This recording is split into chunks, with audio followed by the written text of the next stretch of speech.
Number 4, Runelord, for a lot of the reasons we talked about. Wait, what? Runelord! That's my number 1. Oh, you just gave away the whole show there, didn't you? Yeah. Well, if you pick one of mine, we got to go at it. I figured if we were going to have an overlap, that was going to be the one. Yeah, absolutely. So let me go ahead and dip into this because I was it. noticeably quiet when you were talking about it. I love Runelords for so many reasons. And it is a class archetype. So again, a class archetype is an archetype that modifies primary features from your class. A specific class that can't be played with anything else. Yes, you can't be like a ranger Runelord.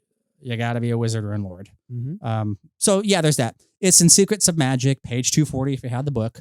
Some tags you're going to find as you look through all the different things you can do with this class because of what we just talked about.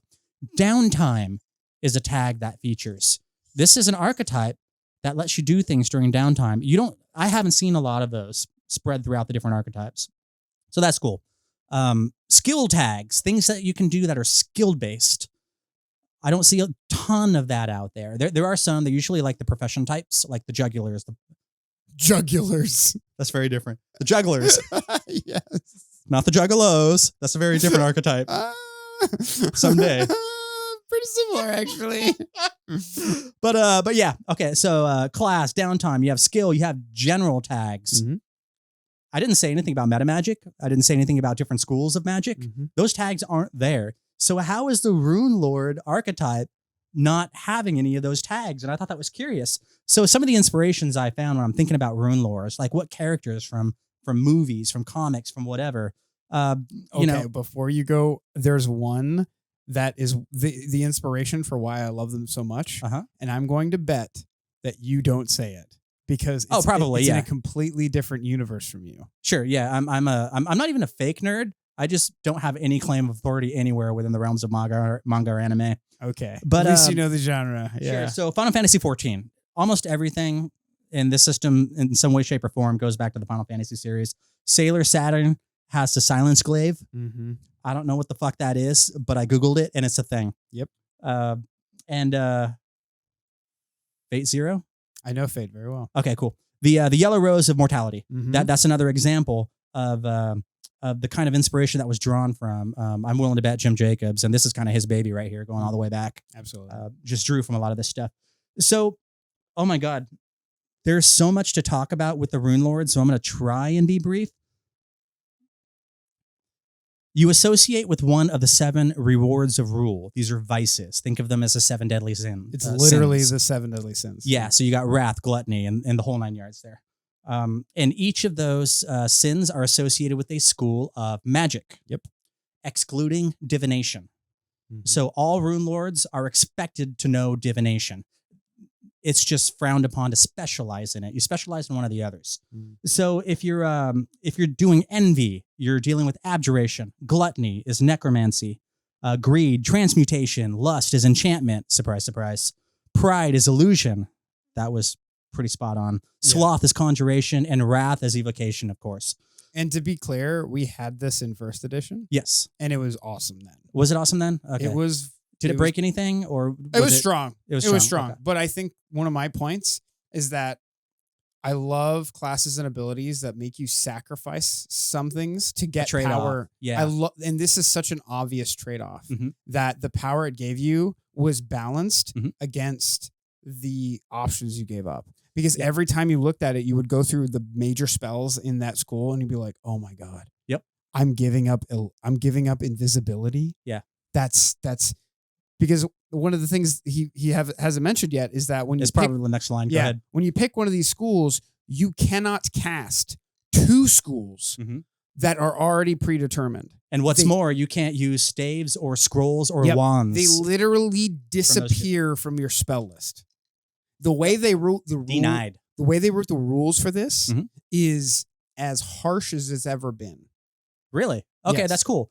I like that because I feel like if you don't trade, it's inviting glut. It's inviting power creep. Absolutely. And I've seen a lot of archetypes out there on third party, and they're just like unabashedly trying to shove power creep into this. And I'm just not about it. This is cool.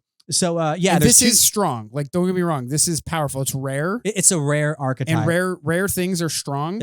They're a cut above. Yes. Yeah. And this is definitely a cut above. This definitely adds power. And these rare archetypes, this one in particular, you started at first level. And most archetypes, you started either second level or mid levels or late levels. This one is like right from the get-go because this archetype modifies your primary class, which is wizard. So 2 prohibited schools of magic. You don't get to use staves, scrolls, or wands associated with those schools. Focus spells are important with this particular archetype because you get a rune spell that's associated with your specialized school. And this is the part I just fucking adore.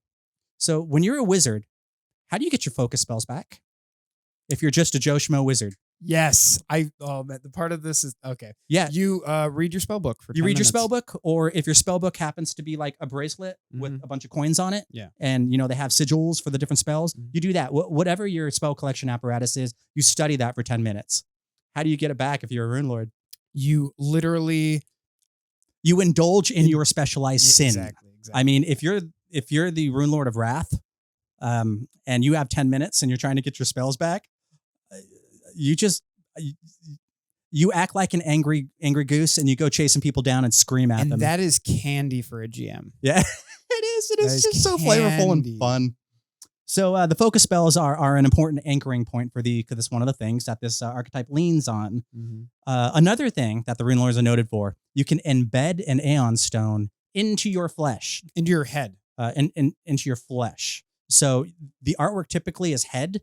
I don't think it's like it specifically says you can't do it anywhere. If you don't put it in your forehead, I don't know what you're doing with your life. It's basically a way to have it and have access to it because typically these things float around your head and then people could swing with a baseball bat and knock them away. And it's specifically... you can hide and conceal them and still be able to use them and trigger them. Yeah. And in the kind of campaigns I like to play in, the espionage, intrigue Those campaigns, that's just gravy for me. It specifically says it acts like a wayfinder a la the Pathfinder Society. Yeah.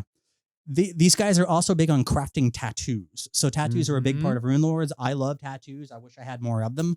But magical tattoos in this game are becoming more of a thing. Because of the new book. Treasure Vault just beefed it up. Yep. And it's just been one of the weaker parts, irritatingly enough. I tried to make a magical tattoo crafter like a year and a half, 2 years ago. And it existed. There just was no material for it. And I didn't know how to not break the game by making my own. So there's that.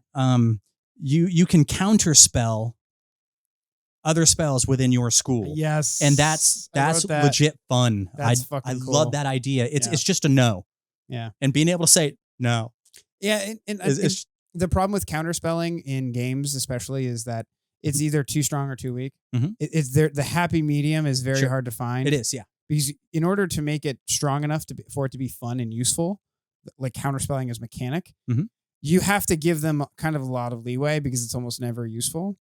So what I like about this is because you're sacrificing so much to have the class, it makes sense for you to be able to just cast a spell and deny something within that school. Yeah. Which is really cool. Yeah. I bet you also like the idea of being able to gain a daily spell, like a bonus spell by sinning. This is one of the most powerful parts of the entire class. Yep. Is I wrote it down. You get an extra spell of one level lower than your highest level spell. Okay. Which is powerful. Yeah. If you cast 5th level spells, you get 1 4th level spell in addition. That's no joke. And it has to be from the school of your sin. Right. Yeah. Right. So that's awesome. But wait, there's more. There's so much more. I have a literal page dedicated to this. Critical specialization effects from polearms. Okay. So these are wizards that use polearms. All right. So this is the part where I'm like, okay, guys, I understand where we're going with this, but So when you have a weapon, it's bad. Every weapon has a critical specialization effect that you may or may not have access to, depending on how good you are with the weapon. Yep. This is typically the purview of fighters and certain other martial classes. All martial classes. All martial classes? At like 5th or 7th. And in the idea of having you mentioned like the full armored wizard in your example earlier. This is kind of in that territory in my imagination. This is like the giant staff with the big fucking blade. And they can literally take like a staff of greater fire and then stick a knife on the end of it. This is the cool part. Okay, so canonically, the Runelords have had polearms as their magical thing, and within the confines of the game, giving a wizard weapon, a martial weapon, just isn't good. They're not going to use it. You know what I mean? But to be fair to them, it's very, very flavorful. Whether or not you use it, you're walking around with it, which is cool. And you it's not like can you're going to get into melee combat with your shitty little hit points. Exactly. And you can use it if you need to. What's cool is that I think at 8th level, I forgot to write down the level of the feat, you can literally fuse a polearm with a staff you use. Yes. Now magical that staff. is fucking awesome. Yeah. Where else do you get that?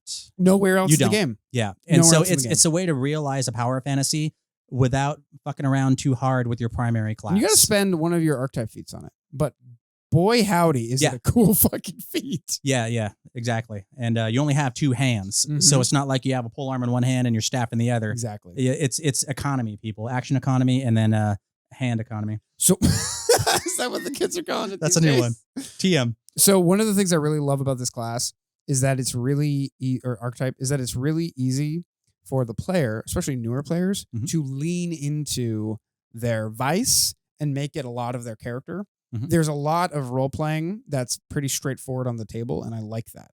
I like that, if you're the gluttony or the greed person, let's say I'm the greed guy, it's really easy for me to focus on that and make that the central point of my character to a point where it becomes trite, because that's the point. That's the character. That's the 7 deadly sins. Sure. So the anime that you're missing out on is this one of the most famous manga and anime probably in history. It's Full Metal Alchemist. Yeah. And in it, they have, FMA, really? Well, through you, yeah. How many hours have you talked and tried to get me to watch this thing? Fair. So in FMA, the whole crux of the entire story is the 7 deadly sins. And each of the major antagonists represents one of them. So growing up watching that show and reading that manga. Oh, no wonder you love the Runelords so much. Yeah. It hit all the notes. Exactly. Yeah. Exactly. Can you help me with something? I didn't quite understand what it meant by this. So there's something about this archetype where you have additional class feats that can count towards your archetype quota. Yeah. I read that. Can you explain what that means to me and everybody here? If I remember correctly, you get access to other feats within the wizard thing. It's basically like, how you can, how you have you can't multi-class out of your archetype unless you've taken 2 other feats outside dedication of your +2. Exactly. Yeah. Other wizard feats you get count towards that. Okay. Is it wizards or is it wizards and maybe fighter as well? Or pretty sure it's just other wizard spells. Okay. Or wizard feats. I could be wrong. Okay. I normally, that part I was super fuzzy on because of the way that we run our because of the free archetype ability. I always gloss over those clauses because they're almost never applicable. Yeah. Because you get it for free anyway, so it kind of doesn't matter. Cool. How about I read this next part and then I'm ready to move on, and then when we get to your number 1, anything you think of between here and there? I'll just finish off the. We covered almost everything. Okay, cool. So, what is a Runelord for those of you who don't know and haven't been around since the beginning of Pathfinder? You've learned arcane magic following the path of the Runelords. You unlock secrets of a chosen school of magic while forsaking lesser schools. That forsaking is a huge thematic part of this choice. You succumb to sin in your pursuit of power. You also learn to use polearms, the signature weapons of the Runelords. You can acquire the secrets of the mighty ancient magic items called Aeon Stones and embed them into your skin. So polearms, Aeon Stones, magic tattoos, sin for power. It's its own thing. And no other archetype that I've come across so far is quite so specific as and so just vibrant as this. There are others on this list that I like more than this. Yeah. But this is probably the most fully realized, and I can only get this in Pathfinder. I can't get this in D&D. I can't get this in GURPS. I can't get this anywhere else. Well, maybe in GURPS. If you play GURPS, hit us up in the chat. I want to know who you are. Yeah. Absolutely. So yeah, I just adore it. I adore the art. I adore the crunch. I adore the fact that this is rare. And there shouldn't be 5 around your table. No. Unless it's a one-off big bang thing. Or, this kind of gets to an idea that, originally the free archetype was introduced as a way for your party to all have the same kind of archetype. So if you're a group of pirates, you could all be one person could be a druid pirate, the other person could be a fighter pirate, so on and so forth, kind of like a thematic theme. You could play a Runelord game. Sure. Where the party at level 1 discovers, or at level 0, discovers some rune magic. And bada bing, bada boom, you all get imbued with one of the sins of your choice. Yep. Obviously, because for story reasons, none of you pick the same one. But then you all go around trying to become the new Runelords together. Sure, yeah. There exists a trilogy of adventure paths. There are 3 separate adventure paths, total of 18 volumes that deal with Runelord lore and NPCs and characters and history and all of that. So just Google Runelord. There's plenty there to go with. If you like any of what you hear, there's plenty more to go. So that's my number 4, Runelord.